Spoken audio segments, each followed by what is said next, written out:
እኔ እኮ በዚህ ዓመት እኮ ስለ አዋሳ ከተማ ጌታ መልካም እንዳስበው ነግሬያችሁ ነበር እኮ። ምንም ስላየው ሳይሆን እኔ ነቢይ ነኝ። እንኳን የዘንድሮ የቀጣዩን ማወቅ እችላለሁ። የጌታ ዓላማ በአዋሳ ከተማ ላይ በሰፊው አለ። ይህ ለሁላችን ግልጽ ነው። መንግስት ፕሮፖዛል አስገብቶ የሱን እቅድ መንግስት እየተገበረው ነው የሚመስለው።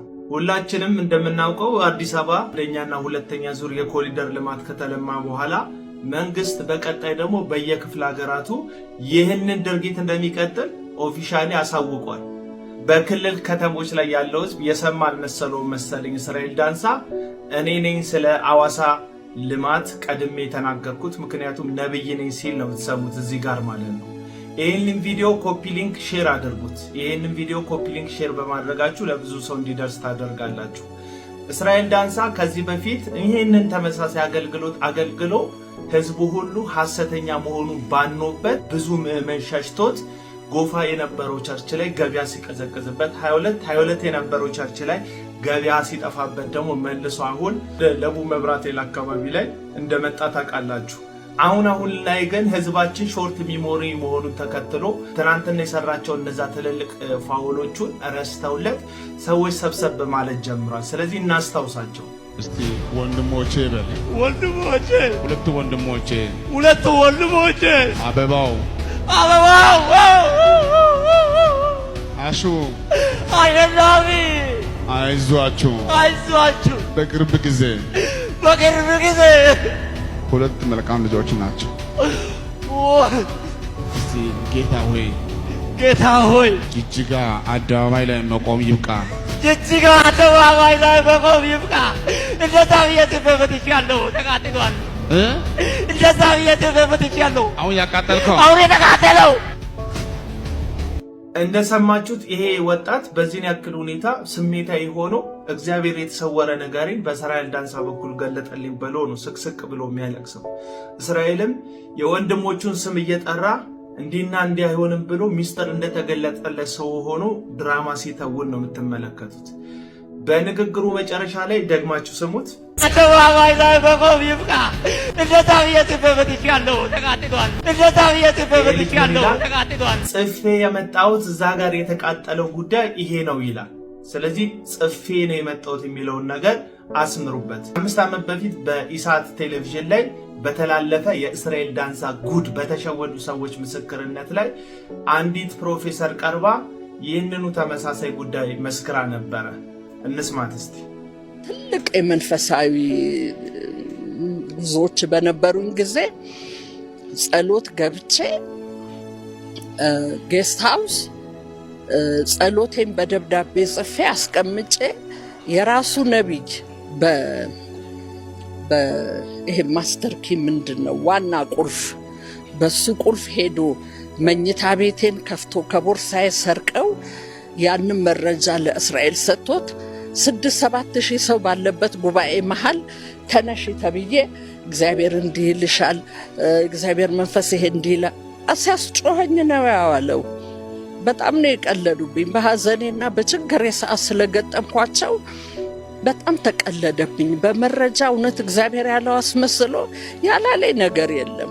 ግን በኋላ ከጊዜ በኋላ አወቅኩኝ። የምትመለከቷት ሴት የተማረች አስተማሪ ፕሮፌሰር የሆነች ሴት ናት። ልጇ በሞተባት ወቅት ላይ እስራኤል ዳንሳ ጋር ለጸሎት ገብታ ነበር ደስታውስ ውስጥ። እዛ ደስታውስ ውስጥ ለሷ የተሰጣትን ክፍል በማስተር ኪያቸው ከፍተው እንግዲህ ገብተው እሷ የጻፈችውን ደብዳቤ እንዲጸልይላት የፈለገችውን ርዕስ በደብዳቤው ላይ ያሰፈረችውን ስም ሁሉ ዘርዝረው በህዝብ ፊት 7000 ሰው ፊት ብላለች። በዛ ህዝብ ሁሉ ፊት ሲነግሯት እጅግ በጣም ተደንጋ እግዚአብሔር ሚስጥር ገልጦልኛል ብላ በ7000 ሰው ፊት የእውነት የተገለጠላት መስሏት ተነክታለች። ቆይታ ግን ከጻፈችው ደብዳቤ ላይ ተወስዶ እንደተነበበ ምንም ለእስራኤል ዳንሳ እግዚአብሔር እንዳልነገረው ደርሳበታለች። አሁን አዲሱ ቪዲዮ ላይ እንደተመለከታችሁት ያ ወጣት ደብዳቤ እንዲጽፍ ተደርጓል። ደብዳቤው ላይ ደግሞ የተጻፈው ጉዳይ ተገልጦለታል። ግን እግዚአብሔር እየተናገረ ሳይሆን ቴክኒካሊ እስራኤል ዳንሳ ጋር ያሉት ልጆች የሰው ቦርሳ እየፈተሹ እየወሰዱ ሰው የጻፈውን ደብዳቤ እያነበቡ የተመሰገበውን ስሞች እየጠቀሱ ነው ሰውን የሚያጭበረብሩት። እና ሰሞኑን እስራኤል ዳንሳ ቲክቶክ ላይ ውርውር ሲል የተለያየ ቪዲዮ ሲሰራ ከተመለከታችሁት ከ5 ከ6 ከ7 ዓመት በፊት የሰራቸው ህዝብ ያሳጣውን ፋውሎች ለማስረሳትና የእግዚአብሔር ሰው ነኝ ለማለት ተፍተፍ እያለ እንደሆነ አውቃችሁ እንድትጠነቀቁ ነው ይህን ቪዲዮ የሰራሁት። ሰላም። ሱራፌል ከ7 ዓመት በፊት ፓስተሩን የበላውን አዞ አገኘሁት እያለ ነው። ሰምተን እንመለስ። ተመልከቱ። አዞ ሞቶ ጠበቀኝ። የዛሬ 6 ነው 7 ዓመት መጥቼ ነበር። ይሄ ስፍራ ላንቴው ይባላል። ፓስተር ዶጮ እያጠመቀ ይሄ ዘንዶ ይሄ አዞ መጥቶ የፓስተሩን እግር ያዘ እና ከዛ በላው ማለት ነው፣ ዋጠው። ፓስተሩ በዘንዶ በአዞ ተበልቶ ሞተ። በአርባ ምንጭ የሚል በተለያየ ሶሻል ሚዲያ ላይ ሲሰራጭ አየውና ልቤ በጣም ተነካ። ላንቴው መጣው እና እዚህ ሐይቅ ላይ ፓስተሩ ጀምሮ የተወውን የቀሩትን ተማሪዎች አጥምቄያለሁ እና ዛሬ ስመጣ ደግሞ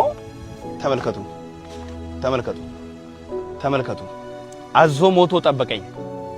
እግዚአብሔር ትልቅ ነው። እግዚአብሔር ለኔ ምልክት ነው ያሳየኝ። ለኔ ትልቅ ምልክት ነው ያየሁት። በቃ እግዚአብሔር ጠላትን ተበቀለልኝ። ይሄን ደግሞ የእግዚአብሔር ምልክት አድርጎ ነው እያወራ ያለው። ማለት አልገባኝ። እናንተ ከገባችሁ በኮሜንት መስጫ ሐሳባችሁን ገለጡልኝ። ከ7 ዓመት በፊት ራሱ ፓስተሩን የበላው አዞ መሆኑን በምን አወክ? ማለት ታርጋ ቁጥር አለው? አንድ አይኑ የጠፋ ነው? ጥርሱ ሸራፋ ነው? ወይስ ጦርና ጩቤ ሰክታችሁበታል ጀርባው ላይ? ከ7 ዓመት በኋላ እሱ መሆኑን ልታውቁበት የቻላችሁበት ምልክት ወይስ እግዚአብሔር ይሄ ነው ከ7 ዓመት በፊት ፓስተር ዶጮን የበላው አዞ ብሎ ነው? ይሄንንስ እንደ ምልክት አድርገ ማውራት ተገቢ ነው? ባለፈው እዛ 4 ኪሎ ምናምን ዘንዶ ሲወጣየው ምናምን እያልከን አሁን ራሱ ስታወራ ዘንዶና አዞ እየተምታታበ ነው ማለት።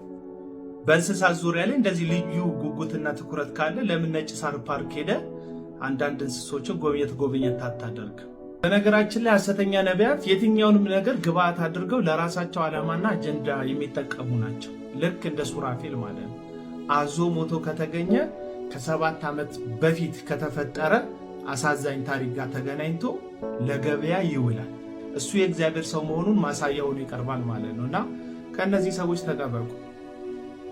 እንደምሰራ ምናምን ነገር እኔ ምን ዮኒ ማኛን ስሙን አስጀምሩ ነው ቢዝነስ ሰራው ምንም ከቲክታክም ከፌስቡክም ከዩቲዩብም ገንዘብ ሜክ የማያደርግ ገንዘብ የማይሰራ ብቸኛ ሰው ማለት እንደ ቀይ ቀበሮ ጭላዳ ዝንጀሮ እንደሚጠፉ ሊጠፉ እንዳሉ እንደቀረቡት እንስሳ እንደሚባሉት ልክ እንደዛ ኤርሚያስ ብቻ ነው ምንም የማይሰራ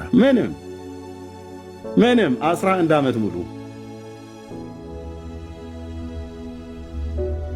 ስንት ሺህ ሰብስክራይብ አለኝ ዩቲዩብ ላይ ወንድሞች እህቶች ሁሉ እየለመኑ። ምክንያቱም እንደዚህ አይነት ነገር እንደሚመጣ ባላደረኩት እንኳን አድርገሃል ተብዬ እንደዚህ እንደሚባል ስለማቅ ማለት ነው እንጂ በሰራ ነውር ነው ማለት አይደለም። እኔ የምለው ሰምታችኋል። ምንም ተጠቅሜ አላቅም ይላል። እኔ የምልህ ባለፈው ብቻ እንኳን በጎፈንድሚ አሳበ ታምም ያለው ብለህ ከዛ ከሰበሰብክ በኋላ ጌታ ፈውሰኛል ብለህ ህዝቡን ሁሉ ሸዋሸዋ የሰራህበትን ጉዳይ እንኳን ስትሰራ $100,000 በላይ ከዚህ ህዝብ ሰብስባል። መቼም ጎፈንድሚውን የከፈትኩና ህዝቡን እርዱኝ ያልከው በቲክቶክ በፌስቡክ እና በዩቲዩብ ነው። ከዩቲዩብ ተጠቅሜ ሰርቼ አላቅም። እንዳንተም የሰራ የለም ዩቲዩብ እና ቲክቶክ ፌስቡክ ላይ ማለት ነው። የሰጡክን እጆች ለምን ምስጋና ቢስ እንደምታደርጋቸው አላቅም። ቤተሰቦችን የደገፉልህን ማለት ለዛውም ታመም ያለው ብለህ ሳትታመም የህክምና ማስረጃ ሳታቀርብ እውነት የምትናገር መስሏቸው አንተ በውሸት የተሞላ ነው። ልክ እንደዚህ አሁን ለማንኛውም አንድ ውይይት ብላችሁ ተጨቃጭቃችሁ ሰብስባችሁ የወጣችሁበትን አንድ ቪዲዮ ላሳይ። ትዝ ይልሃል ከፈለገ አትናቴዎስ ጋር ይኸው ስትገባ እንደምታየው ምንም አልነበረህም። ኮፍያ ብቻ ነው አድርገህ የገባኸው። ከዛ ሰው ስሜቱ ተነካ። ስሜቱ ከተነካ በኋላ ያለውን ሁሉ ከዛም ከዚህ ማጣድፎ ይሰጥ ጀመረ። በስተመጨረሻም ከ200,000 በላይ ኮይን ሰብስባል። ያው ደቅ አድርጉለት ኮመንት ላይ ከ200,000 ኮይን በላይ የሰበሰበ ሰው ምን ያህል ገንዘብ ነው የሰራው? ቲክቶክ ላይ የሃይማኖት ሰባኪ ሆናችሁ እውነት የማትናገሩ ከሆነ የምትከተሉት እውነት አይደለም ማለት ነው። ስለዚህ ቀለመወርቅ አይተንፍሱ። ቲክቶክን አልተጠቀምኩበትም፣ ፌስቡክን አልተጠቀምኩበትም፣ ዩቲዩብን አልተጠቀምኩበትም ደፍሬ ማለት ሞራል የለም። ያ ሁላ ከዓለም ጫፍ እስከ ዓለም ጫፍ ኢትዮጵያ ውስጥ ሁሉ ሳይቀር በባንክ አካውንት ሰው ገንዘብ ያስገባል በቲክቶክ በፌስቡክ እና በዩቲዩብ ስለሚያቀህ ይሄ መጠቀም ይባላል። እና አልተጠቀምኩም የምንል ሰዎች ካለ ያልተጠቀማችሁ ሰዎች ብዙ ትኖራላችሁ። እኛ ግን ቲክቶክ ፌስቡክ እና ዩቲዩብ አልጠቀመንም ብንል ውሸተኞች ነን፣ እውነት አልተናገርንም። ስለዚህ አትዋሽ፣ አትቅጠፍ። ሰማል አትዋሽ፣ አትቅጠፍ። ውሸት ምንም አይጠቅምም። የሰጡህንም ሰዎች የሰጡህንም እጆች ያለ ምስጋና ታስቀራለህ። ሰው ገንዘቡን ሲሰጥህ ጊዜውን፣ ላቡን፣ ጉልበቱን ይሰጣል። ቅርጥፍ አድርገህ በውሸት የሰውን ጊዜ፣ የሰውን ጉልበት፣ የሰውን ላብ አትካድ። ውሸታ